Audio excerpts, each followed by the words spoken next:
Hello, my name is Dr. Salvatore Docimo, Assistant Professor of Surgery at Stony Brook Medicine. Today I'm going to be talking about bariatric anatomy and physiology, resuscitation do's and don'ts. I am a consultant for Boston Scientific, however, that relationship is not pertinent to this talk. As we know, obesity is a pandemic, and it also affects many different body systems. From head to toe, obesity can create significant derangements such as obstructive sleep apnea, non-alcoholic liver disease, type 2 diabetes, and also metabolic syndrome. We will briefly look at the three main bariatric surgical procedures being offered in the United States. The sleeve gastrectomy physiologically causes reduced appetite, reduced food intake, and also improved glucose hemostasis. The Roux-en-Y gastric bypass also causes anatomic and physiologic changes such as reduced food intake, preference for smaller meal sizes, reduced preference for high fat or sweets, and also leads to glucose hemostasis. The duodenal switch is the least commonly performed procedure of the three, but also offers similar physiologic and anatomic benefits such as the Roux-en-Y gastric bypass. In order to understand the physiology of bariatric procedures, we also have to understand the physiologic consequences of obesity.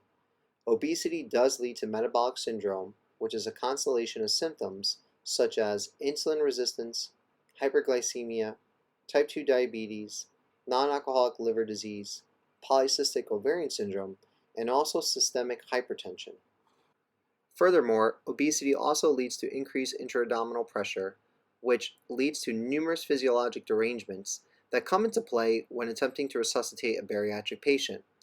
The increased intra-abdominal pressure can cause obesity hypoventilation, and as the intra-abdominal pressure increases, this also causes significant resistance to the contraction of the diaphragm and also contributes to venous stasis disease, pseudotumor cerebri, GERD, stress urinary incontinence, and also systemic hypertension.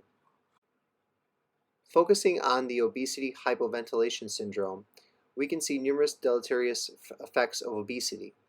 This syndrome includes extremely high cardiac filling pressures, which then also lead to elevated pulmonary artery and pulmonary capillary wedge pressures, and these pressures are even higher than what we see in congestive heart failure.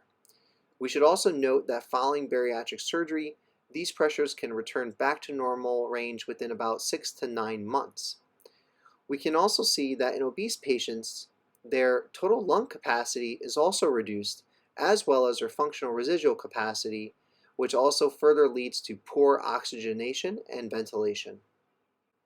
These increased pulmonary wedge pressures will also present as hemodynamic changes. You will see decreased cardiac output, increased filling pressures, and increased systemic vascular resistance. And if we look at the chart to the right, there's also a direct correlation between an increase in body mass index, intra-abdominal pressure, and also pleural wedge pressures. If we look at previously published data regarding intra-abdominal pressure, we can see some concerning findings. We know that for urinary bladder pressure greater than 25 centimeters of water, this is appropriate setting in which we are concerned for abdominal compartment syndrome, which in many cases would lead us to the operating room for decompression.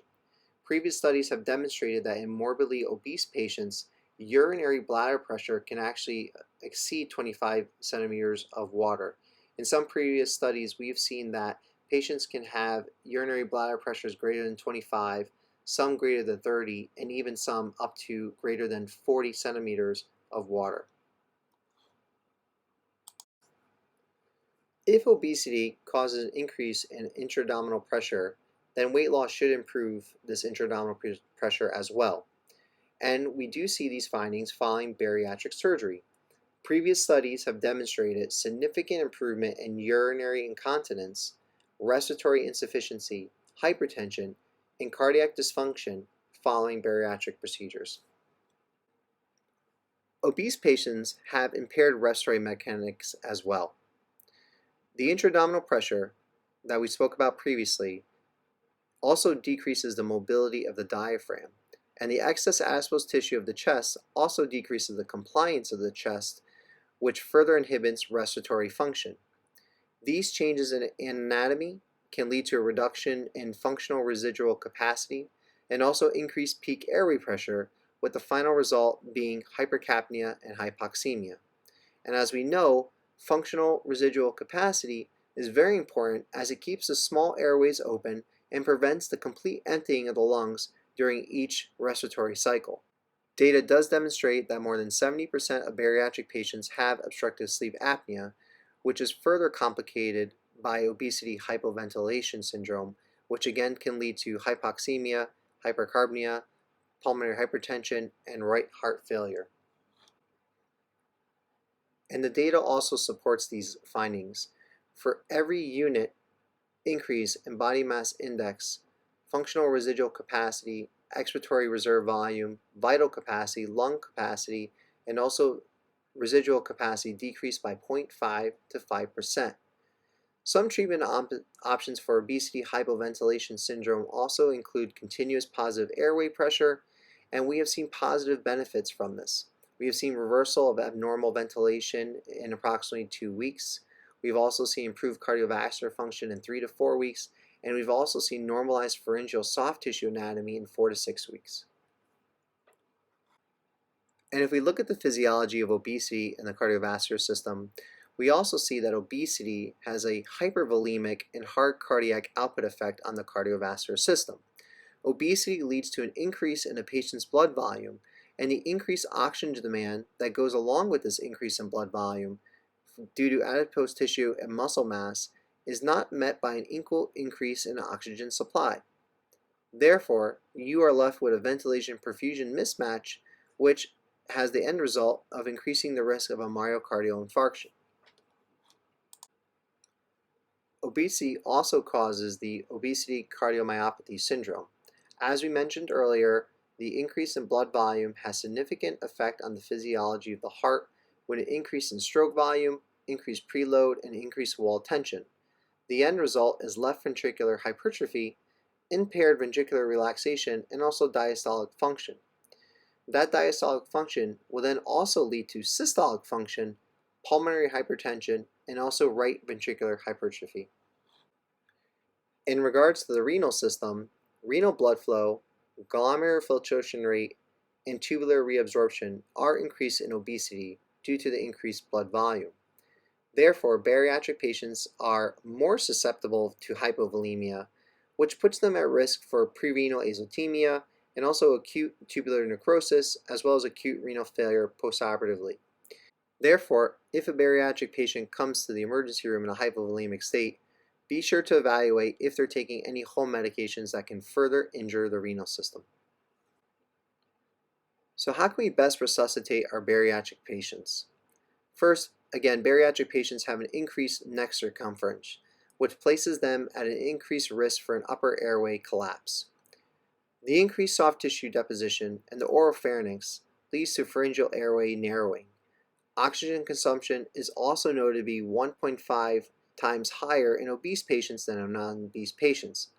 All of these components must be kept in mind because they do place the bariatric patient at a significant risk in regards to the respiratory system. In order to improve reoxygenation, the patient should be placed in proper position. Reoxygenation can be improved with face masks, as well as 100% inspired oxygen, bag mask ventilation, non-invasive positive pressure ventilation, and as well as high flow nasal cannula. Also, these pictures demonstrate that various positions can also improve oxygenation as well. You should also keep in mind that standard blood pressure cuffs are often too narrow and too short for the obese patients, and this can lead to an overestimation of their blood pressure. In short, do not trust the blood pressure of a bariatric patient if you are not using the appropriate size cuff. I would also recommend having a low threshold for placement of an arterial line. Intravenous fluid administration is also one of the most common interventions in critically ill bariatric patients.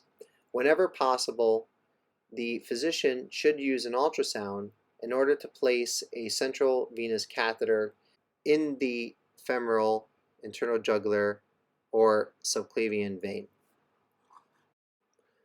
One should also know that the standard mid-sternum placement of hands during CPR is not recommended in the obese patient. Given the increased adipose tissue of the chest wall and a more cephalad displacement of the diaphragm in obese patients, this hand location is likely not the optimal position for CPR in a bariatric patient. Optimal hand position for CPR in a bariatric patient is therefore more likely to be in the cephalad position. And certain medications are also noted to be hydrophilic or lipophilic. Medications such as beta-adrenergic receptor blockers, digoxin, procainamide are hydrophilic and they should be dosed on ideal body weight. Some medications such as calcium channel blockers are lipophilic. They should be dosed on total body weight. And finally, other medications such as vasoactive medications, norepinephrine, epi, and also dobutamine, these do not need to be weight-based adjusted. Sedatives are also generally highly lipophilic medications that can have prolonged half-lives in obese patients. To prevent accidental oversedation, the initial dose of a sedative should be based on ideal body weight, with subsequent dosages based upon the patient's response and the anticipated duration of action.